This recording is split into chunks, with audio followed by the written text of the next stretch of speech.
Okay, so at this point you should be here if you've gotten through the slides presentation. So this right here, that is. All right, so what I'm doing now is putting in notes. And generally speaking, the notes that we're using are up here. And from left to right is the longest or slowest note all the way to the fastest or shortest note. So if you don't know much about music yet, about notation, don't worry about it. We'll get there, okay? Now, let's start off with the whole note. And when I click on this, it's going to change these rests, meaning nothing there, to a different symbol. That's fine. That just means it's a whole rest now instead of a quarter rest. And I'm going to hover my mouse over that section and or my cursor, and I'm going to plug in a note. Okay. I can add more notes to that same thing so that two notes play, or I can just move on to the next measure. Now I'm going to switch to quarter notes, and I'll put some notes in now. Okay, so I'll just do this note here, and then I'll do a half note here to finish up the measure. And you can just play around with this. The cool thing about music notation software is it only allows you to put the right amount of notes per measure. It won't let you have an error. So if you're just messing around and you don't know much about notation, don't worry about it, okay? Experimentation is important in music. So I'm going to add, let's say, a couple chords here at the end. I'm going to do this, 2.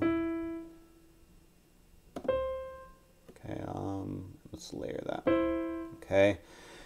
And that's my high part. This is a piano part, so there's two parts, one for your right hand, one for your left hand, generally speaking. Let's go down here. Now I want to add something to this part, so I have to click there. So now my little highlight tool is there. And then just start putting in notes that I want to hear. Pretty simple. Let's see here. I'll do a kind of a nice half note pulse here. That'll be an interesting sound. I like that. We'll do this. Then we'll go up to another C. We'll do an interesting G with an E, which is simple, and then end it with a C. Okay, and I have my composition.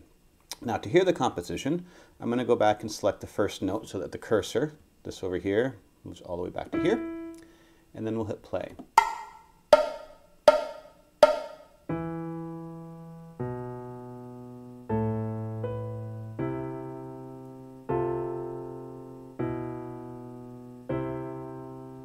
Okay, and there's my little slides tutorial jingle, I guess. So that's it. I'm going to record another video talking about other things. I'm going to try to keep this short. Okay, so I hope this is helpful. Play around with it.